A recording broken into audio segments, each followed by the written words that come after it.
तो हेलो दोस्तों, मैं अमृत कुमार यूट्यूब चैनल में आप सभी का स्वागत करता हूं। आज हम लोग राजभाषा के बहुत इम्पोर्टेंट क्वेश्चन पढ़ने जा रहे हैं। एकदम बहुत क्वेश्चन को ऐसा कहा जाए कि बहुत जो इम्पोर्टेंट क्वेश्चन वही क्वेश्चन इसमें लिया गया है। आप लोग एग्ज़ाम के पहले इसको ज़रूर एक बार देख के जाइए। एग्ज़ाम में काफ़ी आप लोग को हेल्पफुल हो रहेगा। तो चलिए हम लोग टाइम बर्बाद ना करते हुए वीडियो को स्टार्ट करते हैं। आज का पहला क्वेश्चन है, क्षेत्रीय रेल राजभाषा कार्यान्वयन समिति के अध्यक्ष कौन होते हैं? तो देखिए, इसके जो होते हैं महाप्रबंधक होते हैं। क्षेत्रीय जो जहाँ के क्षेत्रीय जो जोनल रेलवे लैंग्वेज होते हैं वहाँ का जो कार्यान्वित समिति के अध्यक्ष होते हैं। तो वहाँ के जो महाप्रबंधक होते हैं, जीएम साहब जो होते हैं, वहाँ के जीएम साहब वहाँ के अध्यक्ष होते हैं। क्षेत्रीय का अगर बात किया जाए तो महाप्रबंधक होता है। अब मंडल लेवल पे तो डीआरएम होते हैं, जैसे कि पिछले वीडियो में हमने आप लोगों को बताए थे। चलिए नेक्स्ट क्वेश्चन हम लोग देखते हैं। नेक्स्ट क्वेश्चन है, भारतीय रेल पर राजभाषा कार्यान्वयन समिति की बैठक कब होती है? देखिए, ये भारतीय रेल पर राजभाषा कार्यान्वयन समिति की बैठक बोल रहा है। तो ये जो 3 महीना में एक बार होता है। भारतीय रेल पर राजभाषा, भारतीय रेल में कैसा है ना, राजभाषा के ऊपर भी एक कार्यान्वयन समिति की बैठक होती है। तो वो 3 महीने में एक बार होती है। तो नेक्स्ट क्वेश्चन हम लोग करेंगे। नेक्स्ट क्वेश्चन है, नगर राजभाषा कार्यान्वयन समिति की बैठक कितने बार होती है? तो देखिए, नगर को जो होती है ये 6 महीने में एक बार होती है। 6 महीने में नगर का अगर बात किया जाए तो 6 महीने में ये एक बार होती है। और ऊपर में जो हम लोग क्वेश्चन पढ़े, ये भारतीय के रेल पर राजभाषा कार्यान्वयन समिति की बैठक पढ़े थे। अगर उसमें कुछ ना बोले तो 3 महीने में, अगर बोले कि नगर राजभाषा तो 6 महीने में होता है। चलिए नेक्स्ट क्वेश्चन देखिए, कहते हैं कि किस प्रदेश की राजभाषा अंग्रेजी है? तो आप लोग को भी अगर आंसर मालूम है तो आप लोग कमेंट बॉक्स में उत्तर बताइए। हम आपका कमेंट पढ़ेंगे और बताएंगे कि कैसा है नहीं है। तो किस प्रदेश की राजभाषा अंग्रेजी है? तो आप लोग बताइए कि इसका क्या उत्तर होगा। आप लोग के 1-2 सेकंड का हम समय दे रहे हैं। तो अंग्रेजी राजभाषा जो है वो नागालैंड की राजभाषा अंग्रेजी है। चलिए नेक्स्ट क्वेश्चन हम लोग पढ़ेंगे। नेक्स्ट क्वेश्चन है, हिंदी में डिटेक्शन देने के लिए अधिकारियों को कितने रुपये की राशि का नगद पुरस्कार दिया जाता है? हिंदी में डिटेक्शन अगर कोई अधिकारी, ऐसे नहीं कि सभी कर्मचारी दे सकता है, सिर्फ ये अधिकारियों के लिए ये होता है। अगर कोई डिडक्शन देते हैं तो इसको नगद, अगर उसको अच्छा लगता है कि हाँ इन्होंने सही सटीक जवाब दिए हैं तो इनके लिए इनको पुरस्कृत किया जाते हैं। तो वो कितने हैं? तो वो 5,000 रुपये दिए जाते हैं अधिकारियों को डिडक्शन के लिए। नेक्स्ट क्वेश्चन हम लोग करेंगे, संसदीय राजभाषा समिति अपनी रिपोर्ट किसे प्रस्तुत करता है? संसदीय राजभाषा समिति अपना रिपोर्ट किसे प्रस्तुत करते हैं? देखिए, यहाँ संसदीय समिति का बात किया गया है। तो संसदीय ये करते हैं महामहिम राष्ट्रपति को, महामहिम राष्ट्रपति को। तो इसका सी नंबर इसका आंसर हो जाएगा। आंसर इसका सी नंबर हो जाएगा। संसदीय राजभाषा समिति अपना रिपोर्ट संसदीय राजभाषा समिति अपना रिपोर्ट किसे प्रस्तुत करती है? तो महामहिम राष्ट्रपति को। नेक्स्ट क्वेश्चन हम लोग देखेंगे, कहता है कि राजभाषा नियम के अनुसार अंडमान और निकोबार द्वीप समूह किस क्षेत्र में आता है? तो हम लोग देखेंगे कि अंडमान, और आप लोग बताइए कि अंडमान निकोबार द्वीप समूह किस क्षेत्र में आते हैं। समय दिया गया है आप लोगों को, कमेंट बॉक्स में कमेंट कीजिए। तो हम बता रहे हैं, देखिए क क्षेत्र में आते हैं। अंडमान जो है क क्षेत्र में आते हैं, क क्षेत्र में। अंडमान निकोबार आपको एक वीडियो सेपरेट बता देंगे कि कौन सा भाषा किस क्षेत्र में आते हैं, उसका ट्रिक भी बता देंगे। एक ही बार में सब याद हो जाएगा। फिलहाल भी क्वेश्चन में आ रहा है तो मैं इसे बता दे रहा हूँ आप लोगों को। चलिए नेक्स्ट क्वेश्चन हम लोग देखेंगे। नेक्स्ट क्वेश्चन है, भारत संघ की राजभाषा क्या है? तो भारत संघ की राजभाषा जो है वो है देवनागरी, तो ये सभी को मालूम है। संघ की राजभाषा हिंदी है। संघ की राजभाषा क्या है? हिंदी है। और हिंदी का लिपि क्या है? देवनागरी। तो इसका उत्तर हो जाएगा देवनागरी। चलिए नेक्स्ट क्वेश्चन हम लोग देखते हैं। अब यहाँ पे कहता है संसद में संविधान का भाग 17 कब पारित हुआ था? बहुत बढ़िया क्वेश्चन है। संसद में भाग 17 कब पारित हुआ था? संसद में संविधान का भाग 17 कब पारित हुआ था?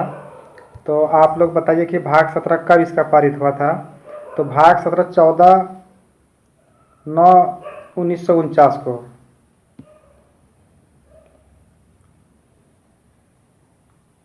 14 सितंबर 1949 को भाग 17 पारित हुआ था।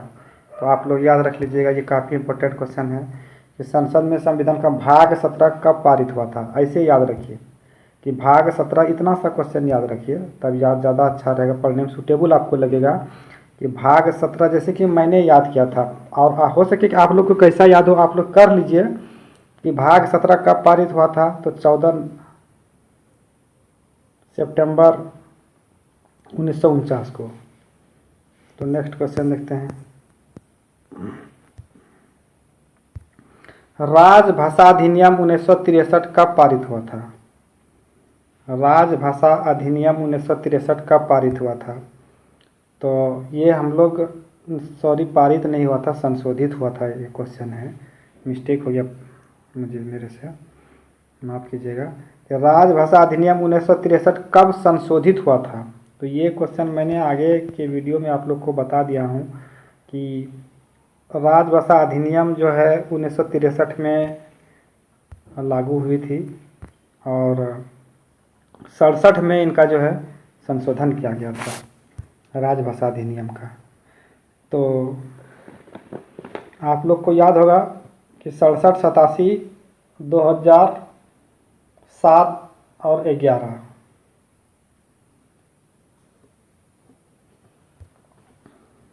तो राजभाषा अधिनियम 1963 कब संशोधित हुआ था? तो 1967 में।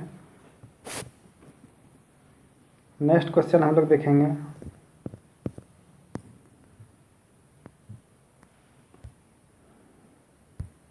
प्रत्येक वर्ष हिंदी दिवस किस तिथि को मनाया जाता है? हिंदी दिवस, इतना सा याद रखिए, हिंदी दिवस कब मनाया जाता है? तो हिंदी दिवस 14 सितंबर को मनाया जाता है। हिंदी दिवस कब मनाया जाता है? 14 सितंबर को। अरुणाचल प्रदेश की राजभाषा क्या है? हर एक राज्य की राजभाषा क्या है, ये जानना बहुत ज़रूरी होते हैं एग्ज़ाम के दृष्टिकोण से। अरुणाचल प्रदेश की राजभाषा क्या है बताइए आप लोग कमेंट बॉक्स में कि अरुणाचल प्रदेश की राजभाषा क्या है। तो अरुणाचल प्रदेश की राजभाषा जो है वो अंग्रेजी है। नागालैंड की भी राजभाषा अंग्रेजी है।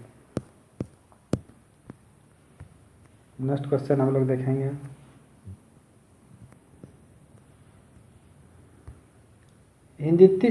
हिंदीतर भाषी क्षेत्रों के निवासियों को दिए गए आश्वासन को कानून के रूप में के लिए कौन सा अधिनियम पारित किया गया है? तो आप लोग बताइए इसका उत्तर क्या होगा।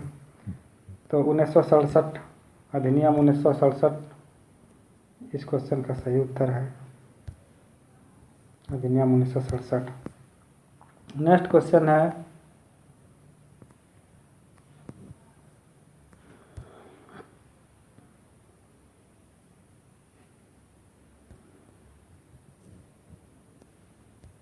नेक्स्ट क्वेश्चन देखिए, राजभाषा नीति की जानकारी देने वाले अनुच्छेद 343 से 351 संविधान के किस भाग में है? तो यहाँ से ये इतना सा याद रखिए, थोड़ा थोड़ा करके याद रखिएगा तब ज़्यादा याद रहेगा। अनुच्छेद 343 से 351 ये 17वें संविधान संशोधन के अंतर्गत इसको रखा गया है, भाग 17वें में। तो 17 में जो है 343 से 351 तक है। अगर कुछ भारत राजभाषा नीति की जानकारी देने वाले अनुच्छेद राजभाषा नीति की जानकारी देती है। ये देखिए, ये अनुच्छेद 343 से 351 संविधान के किस भाग में है? तो ये 343 से 351 है क्या? तो राजभाषा नीति की जानकारी देती है। अच्छा, ये कितने भाग में है? तो भाग 17 में है। तो 2-3 क्वेश्चन से ही बन जा रहे हैं, आप लोग इनको बढ़िया से देख लीजिए। नेक्स्ट क्वेश्चन हम लोग देखते हैं, राजभाषा अधिनियम 1963 क्यों पारित किया गया? इसका क्या कारण था कि राजभाषा अधिनियम को पारित किया गया? राजभाषा अधिनियम क्यों पारित किया गया? तो आप लोग बताइए कि क्यों पारित किया गया? पारित इसलिए किया गया, देखिए यहाँ उत्तर है कि 1965 के बाद भी हिंदी के साथ अंग्रेजी भाषा का भी प्रयोग जारी रखने हेतु 1965 के बाद यह तय हुआ कि हिंदी के साथ साथ अंग्रेजी भाषा का भी प्रयोग किया जाना चाहिए। राजभाषा अधिनियम इसलिए पारित किया गया। राजभाषा नियम क्यों पारित किया गया? राजभाषा अधिनियम क्यों पारित किया गया? राजभाषा जब नियम था ही तो राजभाषा अधिनियम क्यों पारित किया गया? तो राजभाषा अधिनियम इसलिए पारित किया गया कि 1965 के बाद भी हिंदी के साथ अंग्रेजी राजभाषा का भी प्रयोग किया जाना चाहिए, इसलिए इसे पारित किया गया। नेक्स्ट क्वेश्चन हम लोग देखेंगे 56 क्वेश्चन 50। राजभाषा नियम किस वर्ष पारित हुआ था? राजभाषा नियम 1976 में पारित हुआ था।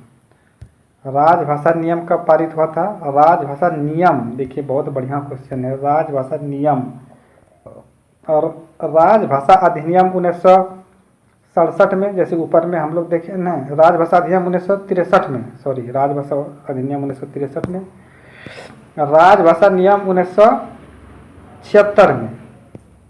राजभाषा नियम किस वर्ष पारित हुआ था? तो 1976 में।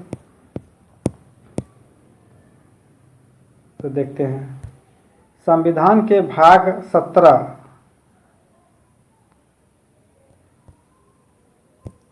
संविधान के 17वें भाग में कितने अनुच्छेद हैं?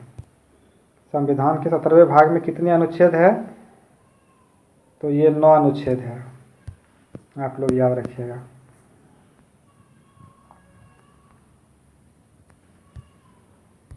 दमन और दीव तथा दादर और नागर हवेली संघ राज्य क्षेत्र राजभाषा के प्रयोग दृष्टिकोण से कौन से क्षेत्र में आते हैं? उसमें देखिए इतना सा पढ़िए, दमन तथा दीव तथा दादर व नागर हवेली मतलब से कि कौन सी क्षेत्र में, किस क्षेत्र में आते हैं?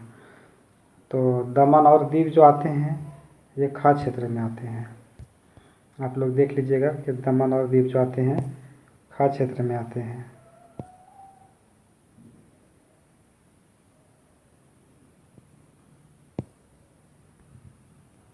नेक्स्ट क्वेश्चन हम लोग देखेंगे,